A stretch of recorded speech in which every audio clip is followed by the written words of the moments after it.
Thoughts are important. Thoughts, we're on the way up. Thoughts, you're coming with us. Lola and Lena, the fun is there to be. Yes, body, but there's more to see. Kind, loving, thoughtful thoughts is who we choose to be. Sexy, cunty, juicy thoughts, let's just all be free. Thoughts are so important. And I'm not talking about thinking. No, right. Yeah. I mean, thinking's great too, but thinking is great too, but thoughts are very fucking important. yes. Hey Thotz, it's Lola and Lena, and we are Thotz with Thotz. Today, oh my god, we're really gonna get straight into it today. We're wasting no time. Wasting no time. We have some really fun people. We got some artists. We got some. We're about to find out. We honestly, don't even know what. We don't even know what it is, but just know it's gonna get good. Hey, really strong pitch. Welcome, Connor, to the chat. Connor Raisin. Connor Raisin to the chat. Connor Raisin. Thank you. Connor, who are you? Oh, I'm just so humbly blessed to be here. Thank you. On Thoughts. Thoughts with Thoughts. Well, yeah, that too. Okay. So, who am I? Yeah. Where are you from? I grew up East Bay, like 10 minutes from Oakland, and very normal. I think that's a little boring.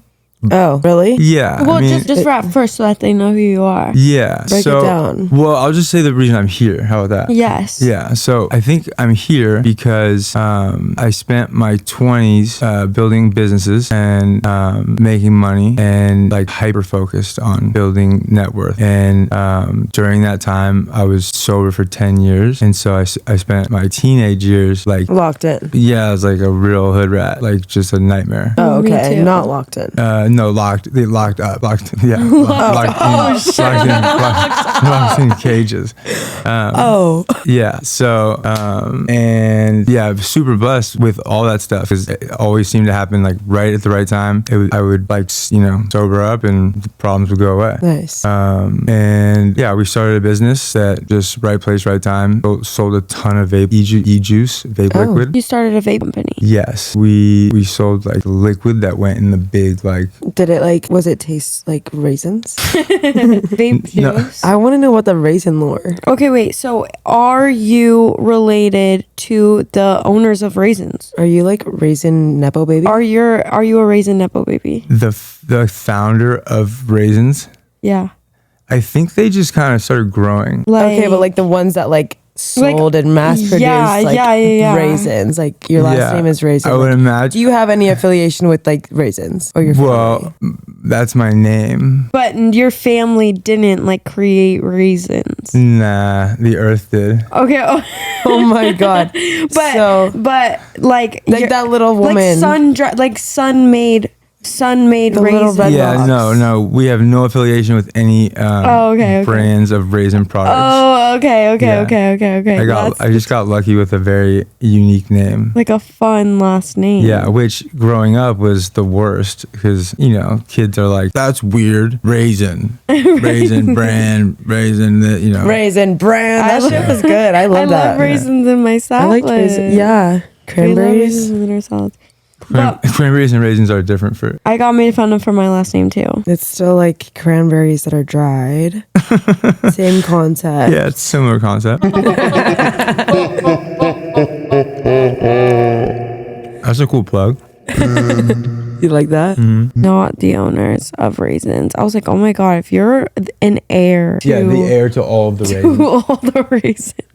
Yeah, it's a good question, actually. I've never looked it up. I would imagine that there's just like any other produce product. There's farmers and they've raised. I mean, farms. there's someone behind everything. A lot of people these days saying the Jews. The Jews! We love Jews. Shabbat Shalom. If they're making raisins, they're good with me. Did you grow up poor or middle class or?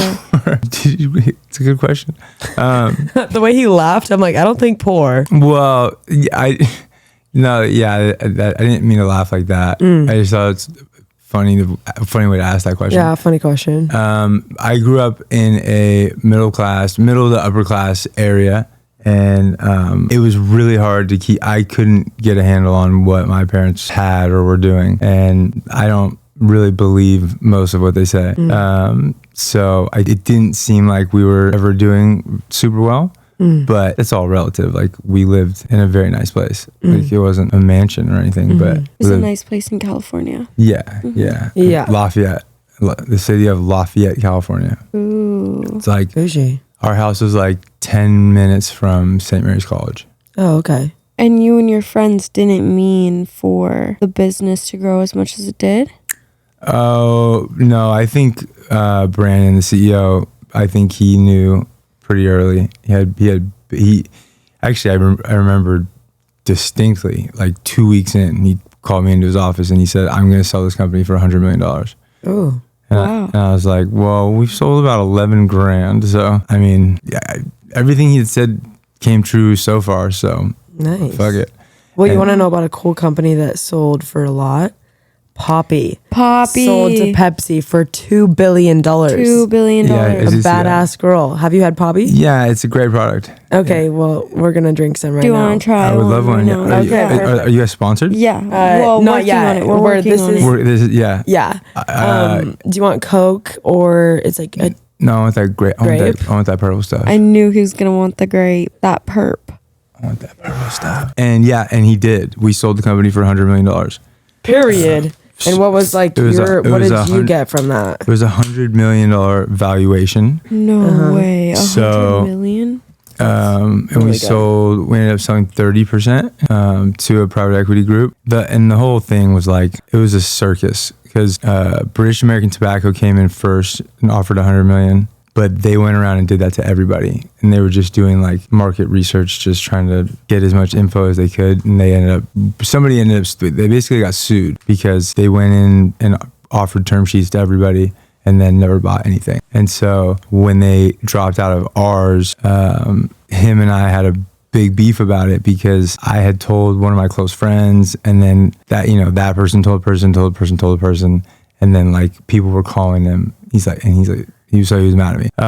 Anyway, they were never going to buy anyway. It was nonsense. Credit to him. He goes to Jackson Hole and meets this guy who runs a private equity firm, maybe 10 billion assets under management. Wow. And located in Irvine, Newport. And he convinced that guy to, give him $30 million on a $100 million valuation. There was some stuff that happened there between me and him and then one of the other partners where I don't really want to get into it because we're friends now. Okay. And he, like I talked to him today. Yeah. But at the time I was like, I was really upset. I had a half a percent of equity, and before the company started, I asked for 1% for every million that I sell, and we had sold $0, and like with a cap at 10. So if I sell $10 million, I get 10% of the company. If I sell $100 million, I get 10% of the company. Yeah. So I got a 0.5%, and we sold, and I personally sold like 180 million, and we put it all over the world. And it was like 15 of us, and we were all friends. It was a good time. Wow. That's cool. Yeah. So you've made a lot of money before, and you've spent a lot of money. Well, yeah. So that's what comes comes next. But Wow. I didn't end up making very much actually from the vape because I made Made a half point. Yeah, I got a $500K check for that deal, and I was probably making like 50 a month for a couple years. So I made like, after taxes and everything, I had like $1 million, and spending, I spent a lot. And then another friend comes to me and says, "Hey, why aren't you a bookie? Like all you do is bet sports and like talk to people about sports and betting sports and the betting markets and all that." And I've been involved. I've been betting sports and playing poker since I was 13. Wow. And they're just random. My friends I grew up with have family from out here that were like big time, old school, like best poker players ever, basically. Okay. So we all ended up starting playing poker at a really young age. Everyone kind of moved out to Vegas and I didn't because this was my teens and early 20s. I was like a real nightmare. Lots of drugs. When I was 18, I took like a Mac Dre ecstasy pill. What's that? It's just an ecstasy pill, like Molly. Okay. But like more Like potent. intense. Yeah, I would say so. In 2006, they were smacking pretty 2006. good. Yeah, they were smacking. I was 6. Yeah, I was 3. 5. 3. 3. 5. 4. 3, 4, 4. I was 4. I was 4. Okay, keep going. So I'm much older than you guys. You look pretty young. Thank you. So I involved in gambling every day, basically. Anyway, it was something I was like just into. Yeah. So my friend basically was like, hey, there's a guy who wants to bet and I can't afford to take this action. And so from the day we closed the deal with Charlie's, I was making that like every month, like within 6 months. And and I made more actually betting than booking because I figured out we ended up with like 1,000 players. So I figured out that if you're like really studying the data of what 1,000 guys are doing, you can kind of track the patterns. And so some guys get hot and guys get cold, but ultimately they all lose. They can't. It's really hard to win. But the main thing that was so obvious was like on any game where like the entire sheet bet one side, they were wrong. Almost, I would say probably close to 85% of the time. So I started making a lot off of that. Maybe once or twice a month, we would have, a couple 100,000 in action on the Niners playing the Rams on Monday Night Football. And everyone would bet the Niners. So I needed the Rams anyway. So I would go to my bookie and say, I need $250,000 on the Rams and just double down. And then it hit at like 4 out of 5. Oh my God. Yeah. So what's like the most you had made on one like thing? there was one week that I got paid like 1.4 million. Yeah. 1.4 million on one sports bet. I could take that. one week like it was probably a few bets. One huge parlay hit like Wow. like a round robin. I'll never forget it. It's like you win 500K in 3 hours. It's like Holy shit. yeah. Wow. It's a good. I'll take that win It's a good memory. right now. Please. They Universe, whatever he had, double down on me. Thank you. They had a chance too. I can't remember the other 3 teams, but it was or the other 4 teams, but it was probably 2017 or 2018, and the Steelers were playing the Ravens in Baltimore. So you've been doing this. Yeah, and the Steelers were getting a bunch of points. So and Lamar had a chance to win the game. And Lamar Odom. very close. Lamar Jackson. Whoa. Yeah, Lamar Odom is a good segue though back into the narcotics talk. Wow. okay. Yeah, You did with Lamar Odom? Khloe Kardashian? drugs. Oh. So yeah, She goes, you did it with him? I knew someone who did coke with Morgan Wallen. Oh. yeah. I'm gonna. What's our song? Making Love to Morgan Wallen. Limp Bizkit. I think Morgan Wallen is sober now, unless you heard that recently. It was probably from a while ago, I bet. Yeah, I think he's sober now. Good for him. Yeah, that is good. So that's been my experience. I don't do things halfway very well. Oh. It's like if I find something that I'm into, it's like All or nothing. I'm doing it. Yeah. So like somebody taught me how to surf, and I was just surfed every day for 2 years. I started playing golf, and I played 36 holes a day for 3 years. Wow. And You fixate. ADHD. yeah, I got all kinds Thoughtism. of. I got all. Thoughtism. You got the thoughtism. You got the thoughtism. I Yeah. got thoughtism. Yeah. Are you a thought? It's a really interesting question. You'll have to explain the definition. That is Thoughtful. Helpful. Optimistic. Trend-setting. Slut. Slut. Yeah, more than not. Yeah, Your thought. yeah. You're a THOTZ.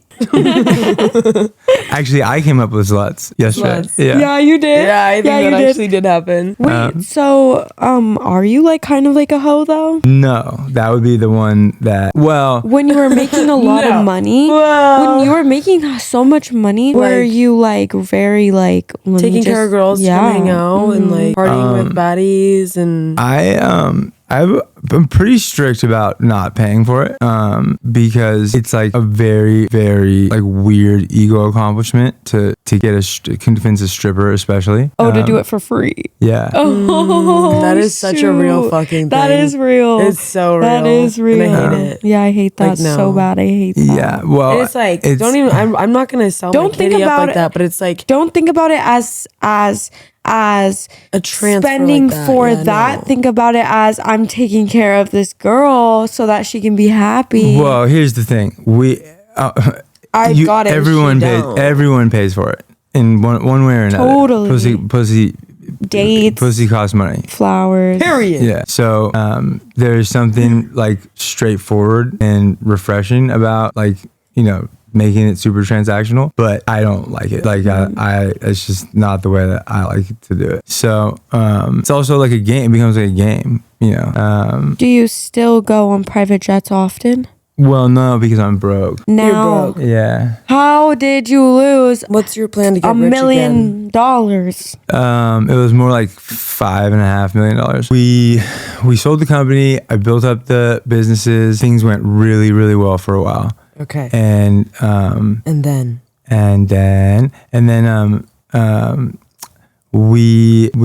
I was engaged. I proposed to my girlfriend at the time. We'd been together for 6 or 7 years. Actually, I met her. I met her. Yeah. 6, 7, 6. I thought you were making fun of me for like not knowing if it was 6 or 7. Oh, no. Which is also funny. And also met her out here. She was a bartender at STK. And shut up. I love STK. yeah. She showed me STK. She like loves Anthony, it. shout out Anthony at STK. I love Come you. to STK in the Cosmo if you're in Vegas. Yeah. Yeah. STK is cream fun. corn. Is DJ Mike Attack still in there? I don't know the DJ. I just know the general manager. Yeah. Anthony. Shout out.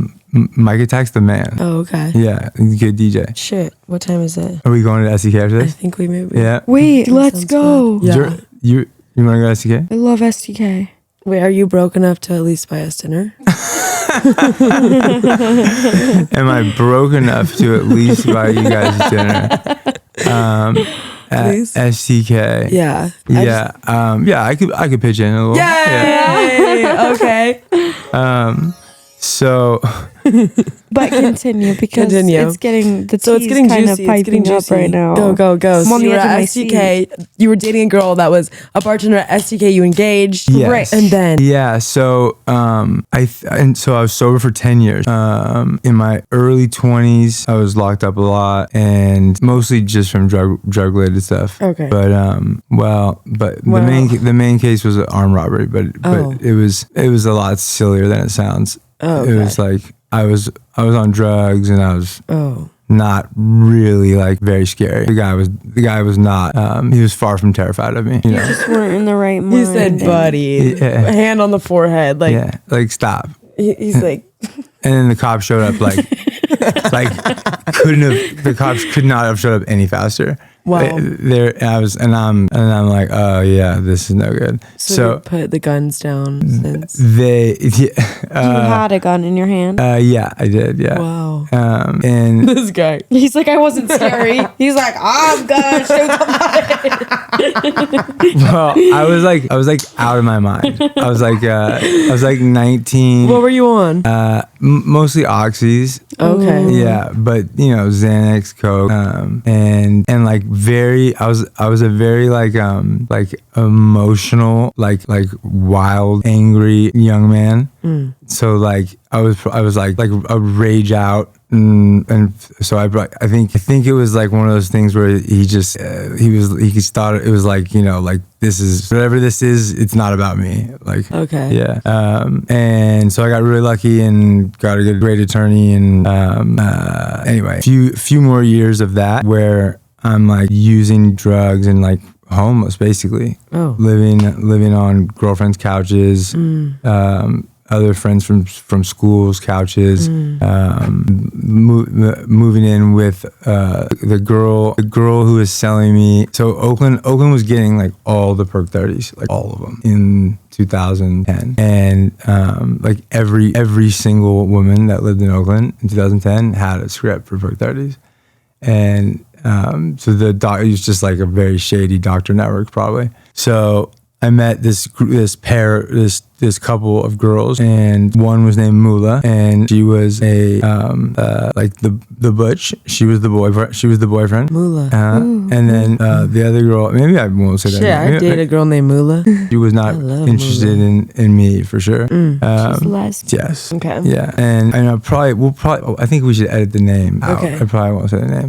And then her girlfriend at the time was gorgeous, and Money. Yeah, Money. So Money shot up a music video, and the U.S. Marshals came and got her and like took all their shit. So Like shot up a music video? yeah. They were like, like gang. Like, I thought you were saying like they shot a music video. Like No. filmed They one like Shot up. a rival gang in like West wow. Oakland. Yeah. Oh my So, gosh. so I call, like, try and get a hold of her for like a week and can't, and then finally get a hold of Rachel, and she's like, she tells me the story, and I'm like, well, what are you doing? And so I pretty quickly moved in with her because she was still getting I was like, you're still going to sell the 30s, right? I pretty quickly moved in with her, and it was a pretty wild couple years living in Oakland, and Oakland kind of chewed me up and spit me out. It was a lot of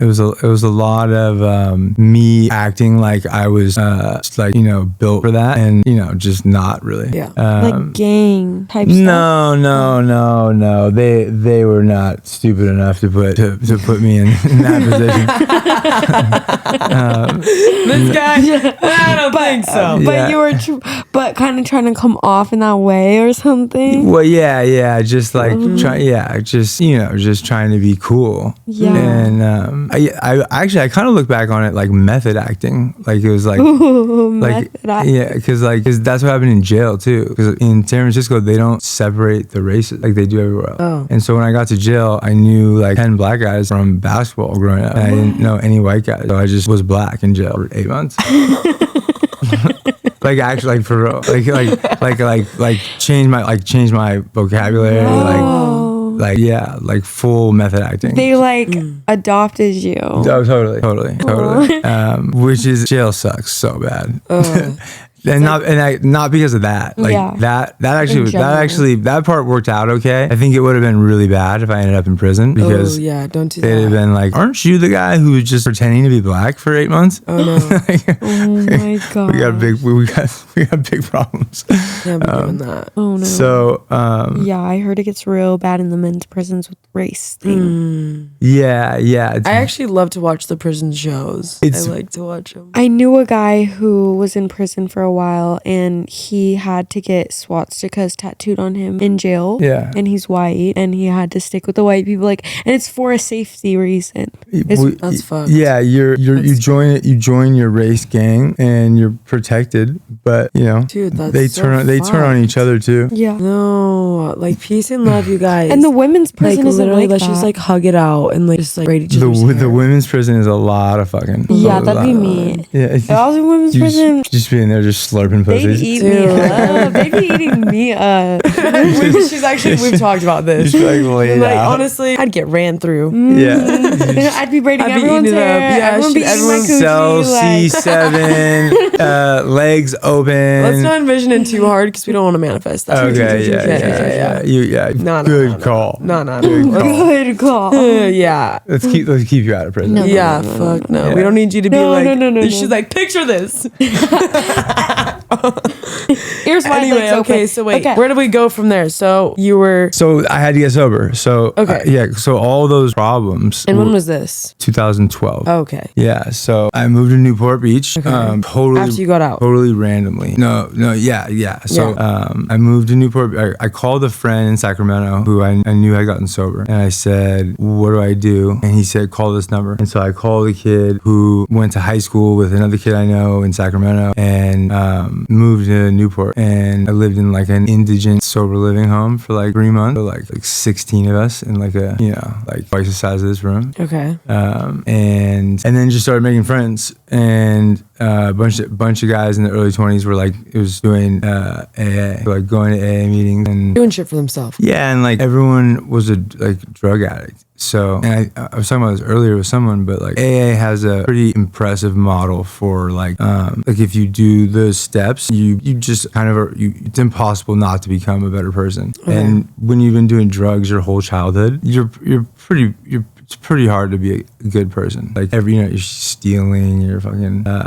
It's so second nature. Yeah. Yeah. So right. So you have to stop all that. But how do you stop all that? And if you're sober and then you're still doing all that, then you can't stay sober. So so that process is pretty cool. You like figure out a way to like talk to God and pray, and you take an inventory, and then you make amends to people, and then try and like help people. And it worked. And so I did that for 6 or 7 years pretty religiously, and then as my life grew, I like wanted to find something more, I think. And so, I was doing whatever. I was doing some therapy, but I didn't go all in on that. I didn't go all in on like now what? Because I think the real answer is like get married and have kids, probably. You're responsible for something that's more important than you. Like a purpose. Yes. Yeah. I think my experience in life is that if I feel inspired and like I have a purpose, like life is very easy. Yeah. And if I don't, then it's not that it's very hard, it's that I tend to like self-destruct or like self-medicate. That's pretty good that you're like self-aware of that though. Well, yeah, thank you. I think self-awareness, or the type of self-awareness I have, because I think everybody has blind spots, but the type of self-awareness that I have is from doing a lot of therapy from a very young age, and like going to rehab a lot, and like my mom is like this too, so it became second nature pretty quickly. And I was always interested in it too, like why do I keep fucking this up, like I know like I know I'm good at stuff. So like, why do I always fuck everything up? And it was partially the drugs, but I think you use drugs because you're trying to escape something. Whatever. Yeah, just you don't like who you are. Yeah. You don't like yourself. So nothing solves self-hatred like anesthesia. Wow. That's real. Nothing solves self-hatred like self-love. Well, that actually solves it. Yeah. Yeah. So nothing. That's like a Band-Aid. Yeah, it's like it's a temp card. Yeah, it's like It doesn't. like You're right. It actually your doesn't renewal. solve it at all. It makes it worse. Because eventually you got to stop. A mask. Yeah. Take it off. Who are you? Who are you? Is that from from Jim Carrey's The Mask? Ooh, I do love that movie. Maybe. What? We all wear a mask. Okay. Something was missing, but I can, I also think physical health is like really underrated, because I spent the last 3 years, once I came back, like really, really focused on dialing that part in, diet, exercise, and really, really strictly, for the most part, 28, 27 days a month, I was eating 200 grams of protein a day. And did you have washboard abs? I looked pretty good. I felt pretty good about Washboard abs? I felt pretty good about how I looked. Washboard abs, I think, at certain points I had. That's our goal. One of our goals this year. To get washboard To have abs. our own washboard abs. Yeah, I mean, it's entirely diet. Yeah. That's why we're I'm drinking just poppy like, what and not do soda. we eat? Well, what you have to start doing is like basically counting the calories, and you don't have to be like perfect, but like you have a basal metabolic rate where your body burns a certain amount of calories every day. So it needs to be like calorie You have to deficit. be below the calories. And- You have to be You wanna burning be- more than you consume. You want to be at a And- slight deficit while eating like 1 kilos to protein. So like and whole foods. 75 and fermented yogurt. And we need to do a parasite cleanse. fermented. Yeah, anything fermented I think is good for your gut. And kosher. What's fermented? We love Jews. Sounds gross. I should be able to tell you what fermented means off the top of my head. I think it just means that it's been sitting in vinegar. Oh. It's like pickled maybe. Yeah. No, I think what I just said is pickled. But anyway. Fermented yogurt. I saw a guy on TikTok talking about like you need to make your own fermented yogurt, and I was like jotting this down.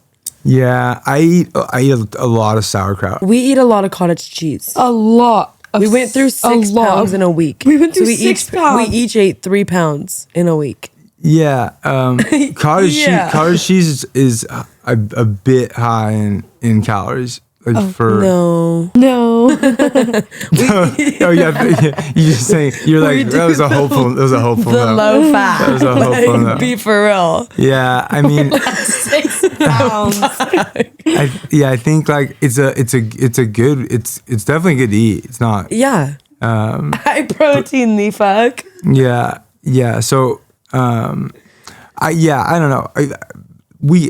I could talk about this forever, and I'm not sure it'd be nearly as interesting as some of the. Some of the other stuff. I feel like we're losing your story. No, well, I mean, my story really is like three parts. Okay. Because So after the prison, then it was moment, Newport. yeah, so growing up, it was like sports, and then like, hey, you know what I like better than sports? It's just like taking people's cars and like smoking weed, like lots of weed, and You would steal people's cars? yeah, like you know, like if the keys were in them, Oh. you know, Shay. Our like friend with like when I was like 11 or when I was like 11 or 12. I would get up and see if my parents were asleep and go pick up all my buddies. Just, you know, we'd go to 7-Eleven. Oh, that's not too bad. I used to do that too. I would do that, yeah. I took my mom's car. I took our mom's car plenty of times. But wait, so, when you were 11? Young for sure. Like, Oh, at least, nice. Like 12. Okay, wait, no, I wasn't 11. I think was I was young. Like, I think I was like 14. Yeah, I was all right. definitely Well, then like 11, 12. I'm not nearly as big of a badass as I thought. Everyone was doing it. Yeah, the fuck. Jesus. Well, I mean, your mom's car. My But friend like, used if to you hit were, up I guys thought you were on saying like you Tinder were like and going into like your neighbor's cars, or like if the take keys were their in them, you car, were the like guy's car on bye. Tinder. No, that happened later. And That happened later. And that's one of the funnier stories from Oakland. Hit it. I probably had been awake for a week doing speed, and I was like, Is speed meth? yeah. Okay. And Is that like the hardest drug you've done? I don't know how they you done classify. Speed isn't crack. Speed is meth. Yeah, Meth. speed is meth. It's like Adderall, but meth. Yeah, yeah, kinda. They put some of the stuff that's in meth they put in Adderall. Oh. Yeah. Or I guess it's the other way around. But yeah, How do you do meth? However you want. People snort it. People shoot it. It's a powder? And it's like glass shards. Glass shards. Yeah, I never really liked it. It made me really sick to my stomach. It got me really high, but it made me really sick to my stomach. And yeah, I remember You were awake for a week. Yeah. I was awake for a week, and so I finally crashed out. And I was this like trap house in West Oakland that was like used to be a bank. So they had like the guardrail door that when you get in, there was just an old non-working ATM at the end of this hallway, and then like a 2-bedroom apartment, which was like it was bizarre. It was like it was basically like they turned the banker's office or like office kitchen. Like Wizards of Waverly Place, like the substation downstairs, and they lived above it. I don't know, but it was like they turned the lunch room in a bank into like an apartment, and it was like these 2 junkies lived there, but I don't think it was their place, and there's a couple of Hells Angels guys, or like I don't know if they're still Hells Angels. Yeah, but these bikers dudes would come by, and they were running something out of there, and I woke up and I was so confused because I probably slept for like 14 hours on a floor like this, and this Chinese kid that had been getting high with me or with us looked at me, and he had the giant like welding face mask, like where it's up and you go, and you can like it's like there's like a little window. It's like Teflon, like a window, and he goes torch to wake you up. No, thank God. no, I just happened to wake up and look over and be like, what in the fuck is he doing? And he was taking like large pieces of metal and he was whittling them into what he claimed was going to be a device that would open and start any Honda product from before 1998. So we stole a lot of Hondas for a couple of weeks. Wow. So let's go steal some Hondas, statute baby. of limitations has to be up on that. It's 2008. And so it was that kind of stuff, you know. And then that first like iteration of getting fucked up ended with me in a Chevy Malibu rental car with like everything I owned in it, and I was so like paranoid that I was hearing sirens like every time I drove anywhere. They're just going off. So I'm running from cops that aren't chasing me. Oh. And then sure enough, then there really are cops chasing me. Yeah. Oh. And I end up in a wild high-speed chase where like I remembered for some reason in county jail told me, he said, some fucking brilliant idiot, hey, just so you know, if you ever get in a high-speed chase, just drive the wrong way on the freeway. Like, what? Yeah, they can't chase you. They can't break the law like that. That's like so dangerous. They're not gonna chase you. So I was like, all right. Some brilliant idiot told me. Some brilliant. Yeah, you get a lot of really good advice in jail. And so I got off and then looped back on and then looped back on back towards Oakland, like in The wrong way. driving on the wrong side of the highway. Oh my God. Yeah, at like 2 a.m. And then, you know, now there's like 4 of them. Still And chasing you. Yeah. They went the wrong way with you. Oh yeah. Yeah. So that brilliant idiot was just more idiot than brilliant. Oh yeah. I was joking. Yeah. Oh, okay. And that's what. Yeah. Jail's funny because it's a lot of that. It's a lot of like, hey, youngster, let me tell you how it is, and then it's like I'm gonna end that's up not right how here it with is. you. It's not how it is at all. So that's how to end up with you here. Yeah. So they get me. I I blow a tire and then I'm driving on the sparks and it's like it was a real scene. Like 20 minutes. Was there like a helicopter? No helicopter got called, so it probably ended in like 15 or 20 minutes. And it was a slow car. It was a Chevy, it was a rental car. And they had a blast. How's your credit? Well, this was 2011. Yeah. But actually, it's still terrible. Oh, okay. But from new mistakes. Okay. Yeah, I fixed it completely and then wrecked it again. Okay, gotcha. Yeah. So, and the 2 policemen were pumped. Like they were pumped. We watched it on the like cam, like the whole chase on the way to the thing. He's like, dude, they were like, you're fucking nuts, dude. That was fucking rad. It was really, really. I'm sure they made their night. Yeah, totally. And so there was not a lot of options after that. So I got released because the jail was too full, and then they ended up refiling later when I was sober, which helped a lot. Like I don't even remember what I pled to or anything, but it helped a lot.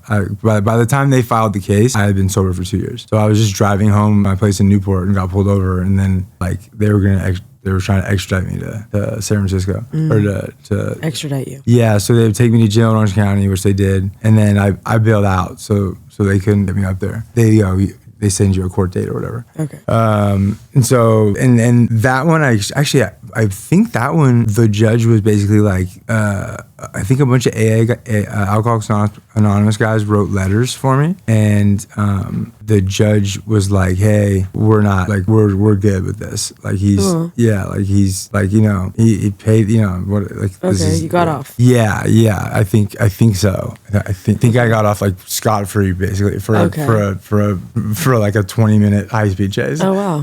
Yeah, I'm sure I had to plead to something, but like they didn't take my driver's license. Like, he's out on the road still, folks. But then. No. Then. That's why Uber. I really prefer Uber. I really prefer Uber. Then you made a lot of money after this. And how'd you get rich Again. after that? Yeah. So that was kind of the last straw of that.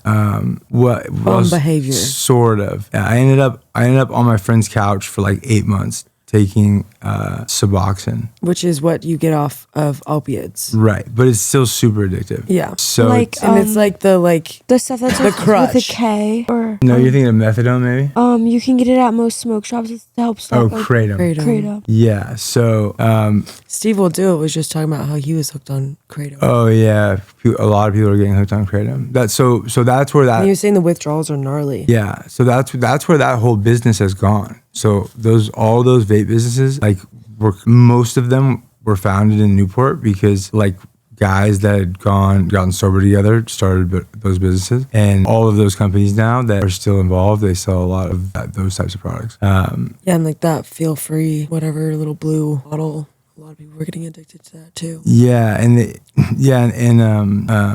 nitrous and anything. Whippets. Yeah, Jesus. anything that a smoke shop will buy, they will Sell. like market and brand a product. Yeah. Yeah. And So how'd you get rich again? And then let's talk about like the blackjack money, the $4 million. Yeah. Okay, wait. Where did it won come from? $1 million blackjack on black. So we're getting there. Because the story of like deciding that I needed to get sober the first time is pretty funny. Okay, go. Because I'm living on my friend's pull-out couch. 8 I'm months. taking Suboxone every day, and I have no money. No money. Like no money. So I'm living in a beer pong room. There's like six college age dudes, and then they would just come home from the bars and be like, "Fold it up. Like, we're playing beer pong." Like, you know, because I wasn't paying rent or anything. Yeah. So like, Fold it up. so like go from dead sleep to just like Fold it up. just like sitting waiting for them to finish play beer pong. And then we had all these DVDs, and one of them was Step Brothers. And I don't know if you guys remember, but on DVDs they would have like a secondary soundtrack. Where you would like, it would play the movie, but it would just be like them talking over the movie. Oh, okay. And Will Ferrell and they were just not taking it seriously at all. And at one point, Will Ferrell was like, "Well, I mean, basically, we know that if you're watching this, like your life is in like pretty big shambles." Like, I was Not like, them talking you like 4D breaking bro. breaking He was the talking God. to me, and he keeps going, and he's like, "You obviously don't have a job. You like definitely don't live at your own place. You definitely don't have a girlfriend." Like he's just like, you know, he's being really funny, and I was like, "Fuck, Like, check. You're Jack. what Jack. the fuck?" So I called my mommy, and who I hadn't spoken to in quite a while, and she was great and helped me out, and ended up rehab and then Newport, and then we started the businesses, and then the businesses became the sports betting and the sports book, and 3 months before I was going to get married, I had everything. And you were sober. Yeah, sober for 10 years at that point, and I Off everything. No. yeah, alcohol, nothing, and like no cravings for anything really either. Yeah. It had. You're like past it. Yeah. AA talks about like spiritually you can cure it basically, where it's like it's like You're good on that. yeah, it's just like it's not an option. Yeah. It's like not an option. And that's what it was for a long time. And I had my setup like just so dialed. Like I just like if you would have asked me 3 years before that, like what do you want your life to look like, I would have like drawn what I had, like literally like weeks before I like ended up relapsing and then tearing it all down. So which is, I've spent a lot of time thinking about and trying to figure out. And what I've come up with is the money is important because it validates you as a man, especially as a man, but in general as a person. It validates you socially, and it makes life easy, like much easier. And but like you have to be constantly, or at least I do, I have to be constantly like working on something that's either challenging or like, making money. I keep coming back to inspiring, because it's like. Yeah, it's not even making more money, because like even I have a friend now who's you know, he's early 30s, he's worth a ton of money, like maybe 100 M's, like he's worth a ton of money, and he's like, well, now what, you know? It's about like purpose. Yeah, that's feeling fulfilled. Purpose the is journey, not the destination. Purpose is the perfect word. And so the point of what I'm saying is I had just kind of everything that I thought I would have wanted, and it wasn't.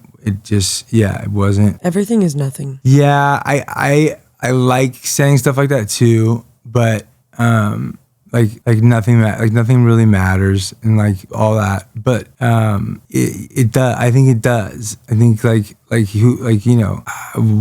who you are and like what your legacy becomes is, I think it matters. I think when you grow up with matters. chaos, you're so used to that chaos that when everything's perfect, it doesn't feel right. Your nervous system's like freaking out, and it's like, how can we like bring back that comfortability again? Yeah. Well, but that's what I'm saying. I thought if I could get so financially comfortable that like I could just kind of spread my bets out and just print, which I was basically at that point, I could probably have just kept scaling. I thought that would be like your purpose. Yeah. And in some ways, like beating the market and winning at betting sports does solve some of that, or like scratch some of that itch, that like purpose thing. Mm-hmm. But ultimately I just cracked one day and remembered that my ex had like Norcos, like perk 5s or whatever in a drawer in her office. So I took those for a while, and without her knowing. I successfully just cleared out a bunch of pills, and then really I just basically moved here, and I moved into Aria Sky Suites, and my friend taught me how to count cards. Really, he spent like a few days teaching me. Like we went through decks, two deck blackjack decks, like for like 3 days, and I was pretty high. I was doing a lot of drugs at the time, so I can't say. And when was this? This was the summer of 2021. Not too long ago. Yeah. So, either 21 or 22, but I'm pretty sure it had to have been 21. And so I will never know. We'll never know if I was just like hit some type of like glitch where I was just really locked in and counting perfectly. Wow. But so you were counting cards? Well, yeah, for sure. Okay. I'm not allowed to play at a bunch of places out here as labeled as a count corner, but they do that if you don't even have to win. If they just think that you're only playing 2 deck and you're like constantly counting and then changing your bet sizes based on what the count is. Because the dealers, if they're good, they have a pretty good idea what the count is. So the dealers are low key, kind of like just like not even trying to, but like they play so much that like they kind of know what the fuck is up. And most of them they probably love playing blackjack. Most of them. Yeah. And like, do you think the dealers are more definitely taught to like favor the house and give you bad advice? No, they don't give bad advice because blackjack's solved mathematically. So like there's a chart, and so you go off the book. Yeah. So like when you ask like what does the book say, they give you the right answer. Right. Because like what I'm saying is obviously they're going to give you the book answer. But if they have been counting low key, do you think they're going to be like, don't hit? Yeah, if the book says that's so. an interesting question. No, I think that dealers have always helped us. Yeah, I think most dealers, because you've gone against the dealer and won, and then you've also gone against the dealer and lost. I feel like I'm always looking at the dealer and I'm like, what should I do? And then usually they'll tell me what to do and it'll win, or it'll be better. But besides that, it's like when you win, the dealer gets tipped. True. So they're really, it's the pit bosses whose job. Yeah. Once the pit boss walked away, she was giving us different advice. Yeah. Well, yeah, I've seen it in a million different ways, but the dealers don't. The dealers want the players to win. That's how they get paid. Right. The pit bosses don't mind it because they get some of that money too, but they also get fired. But they're trained to make the house win. Right. If the casino starts losing, if I sat down and was counting and like really got them and kept getting them, like people would get fired. Well, we got a table downstairs. We might have to run a few games, run a few hands. Yeah. See how it goes. I can teach you guys basically how to count and pretty quickly, but no, it's not good. I think No, I want to know. Yeah. They would least. They probably like, wouldn't get expect the concept. that from me. Like there's if it's 2 decks, there's so X amount of tens. They 2 probably decks. never expect cute eight. girls like us to know. You know, We're gonna have to cut all of we this just out. win. Why? I know. I don't think so. We about to win. Let's see. Oh, okay. Oh, What time are we at? We're an already hour on in an already. hour. Okay, well we definitely have to wrap up soon. I Then. knew that. or just I didn't even realize what time it was. or just cut. We could cut a bunch of the fluff or whatever. No, we're gonna cut fluff Yeah, for we sure, will. but we will also already have. Well, other- but what did you just say we had to cut just from now? Wait, no. Anyway, I think we should cut out saying that we're gonna learn how to card count Oh, I don't. personally. I wouldn't worry about it. Yeah. I think. Okay, well, fuck it. We ball. Yeah. If you see us up, don't ask if questions. you see us up, just know we up. It's there will be signs. Yeah. Yeah. I mean, Don't. Washboard abs in a rack, 6-pack on the back. 100 square inch TV. So, okay, briefly wrap it up. yes, ma'am. So, I moved into the Aria Sky Suites, and this guy JRB, who's a kind of Vegas legend, who you guys might know. He loved Rhino. He ran a poker game, and he introduced me to, like, the head host at Aria. So I got hooked up at Aria. I had like a $500,000 credit line. Oh, wow. So I was playing a lot of blackjack, and I hit him. I just we'll never know. We'll never know if it was just one of those like 1 in a million hot streaks, or like I was like On to something for real. well, and I was like just like Locked in. doing cocaine and like just fucking Perfectly like locked locked in. Go. Yeah. I would hope it's the latter. I would lean that because I still like when I do play blackjack, I tend to play pretty well. But anyway, so I win like almost $2 million in the first 3 or 4 weeks. Wow. And so What was your like hand? How much was each hand? they only let you play 10K a hand, so I was playing Only like let you play 10K a hand. yeah. Well, I want to play one 10K hand, please. On double deck. Well, yeah, but that's what I'm saying though. Like it's kind of God mode to run like 10K. I know obviously it's a huge hand, but like Yeah. you have to win 100 of them to win fucking right? Yeah. To win $20 million. Wow. So you basically so you have to win like But like if you double down, it's 20. yeah, and those are the spots where when you're running good, you hit all those. Yeah. Do you split them? I always split. I don't give a Well, fuck. I'll split 2 kings. No, yeah, you shouldn't do that. Yeah, I do, and I win. Well, sometimes you win, yeah, but you're fucking with the deck. You're fucking with the gods big time doing that. That's a big no. You always split 8s, and then every other split is dependent on the. Oh, I love when I get 2 aces. That's a good split. Well, yeah, you have to split that. Yeah. Well, duh. But Yeah. it's a good one. No, but yeah, I split anything and everything. If it comes out a double, I'm like, yes, I get 2 hands Against the 10. against anything. Yeah, that's There's very. gamblers It's and there's very winners. very bad blackjack. I think it's all an energy. Okay, great.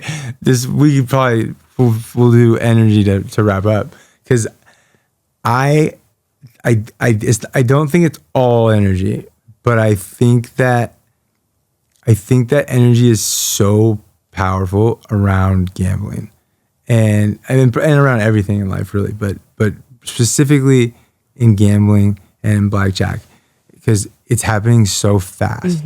Just the cards are like everything's happening very fast, and if the collective energy or if your energy, like there's been times playing blackjack where I know I can't lose. Like I just know, I just know it. And so, and that, that could mean nothing, but, it happens in other things too. Like you just, if the, like, it's like they call it manifestation or whatever. And so I'm not saying that you're actually like, you're changing the cards that are coming because that's not realistic or reasonable.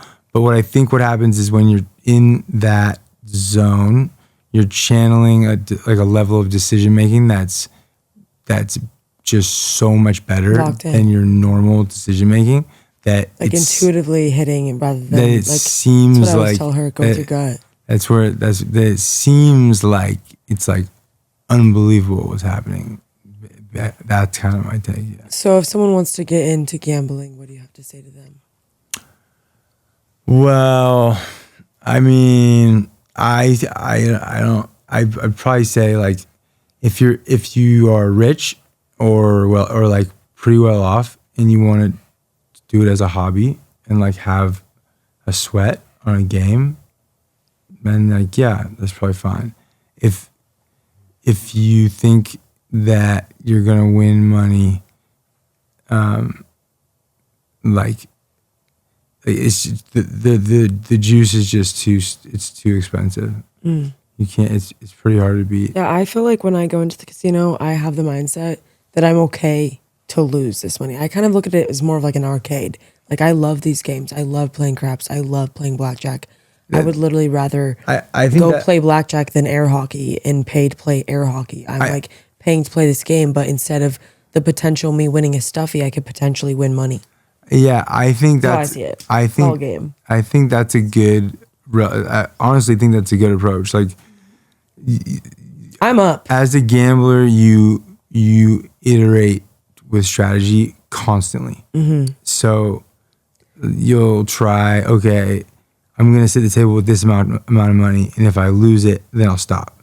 Or if I win this amount of money, then I'm leaving. I'm walking away.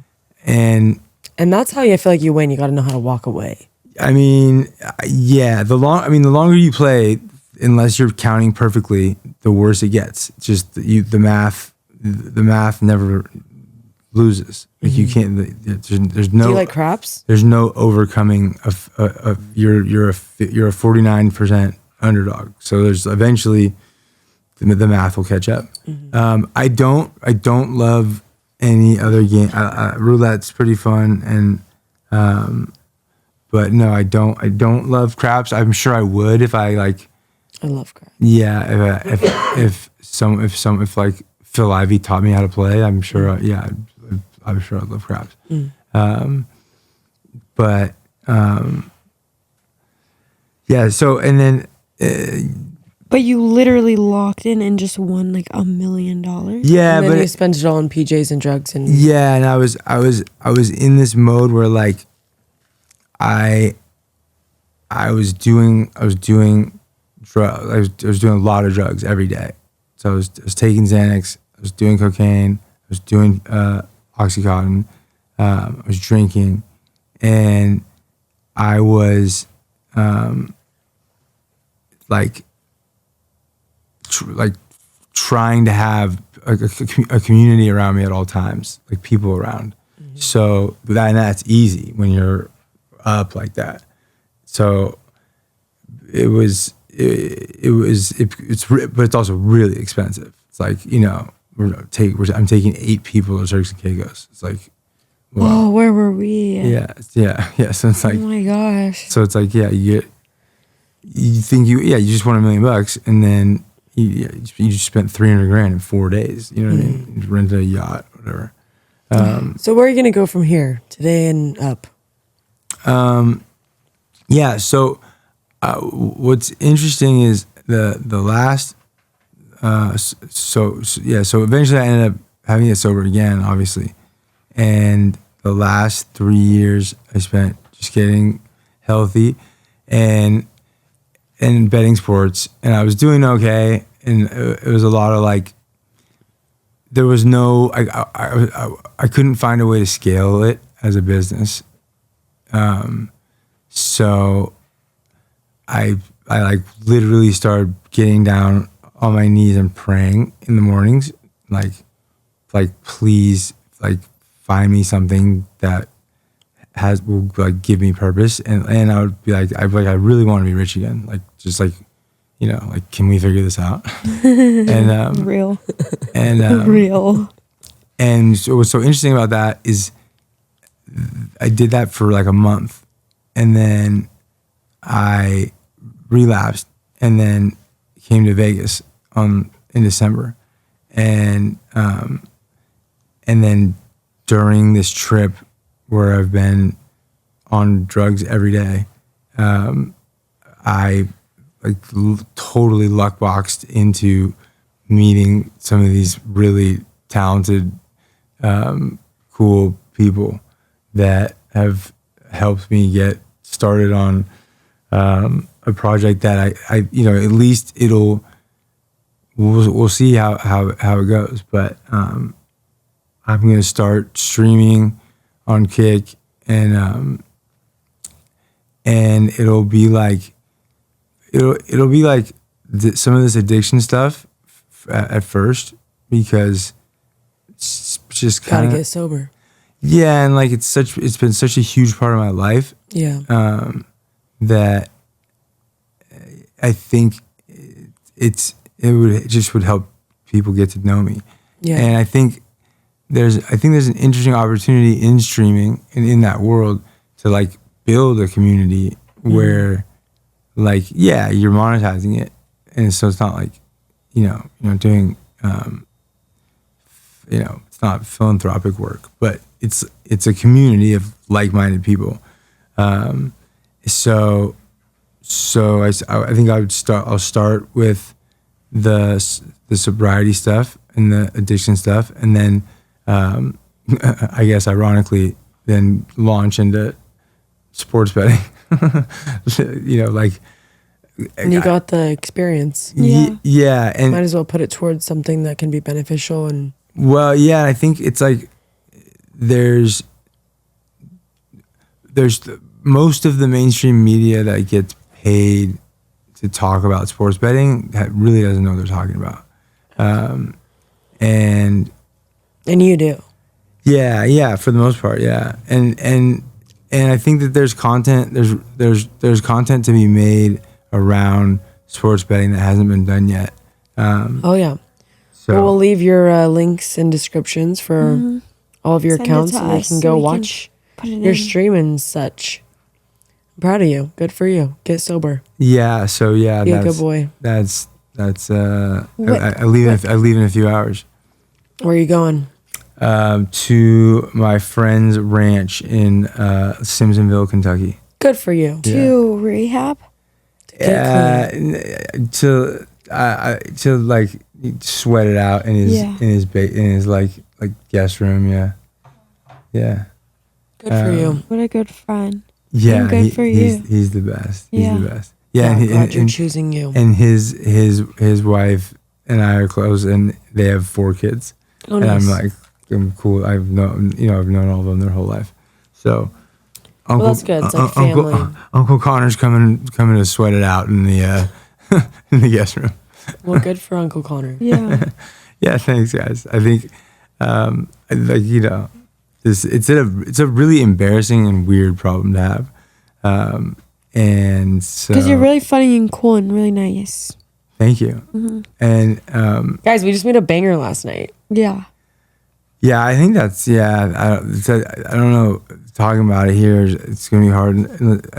But I think we should pay him to like really spend time to mix it, and It was a really cool song. yeah, I think it's worth releasing. But That's Connor Raisin. He's not affiliated with the He's Raisin. not an heir to the Raisin brand, but he's that's still, still lit. super cool and got a crazy insane life. And you're probably gonna be a millionaire again.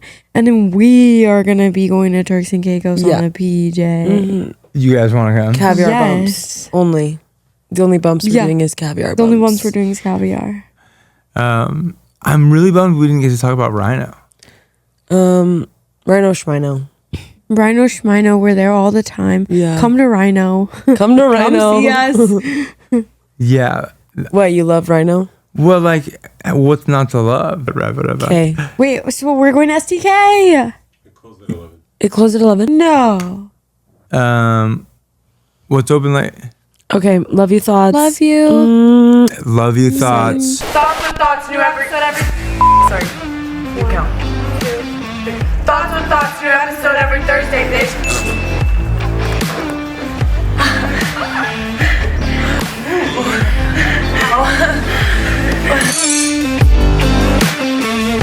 Love you. Thoughts. Bye. Bye.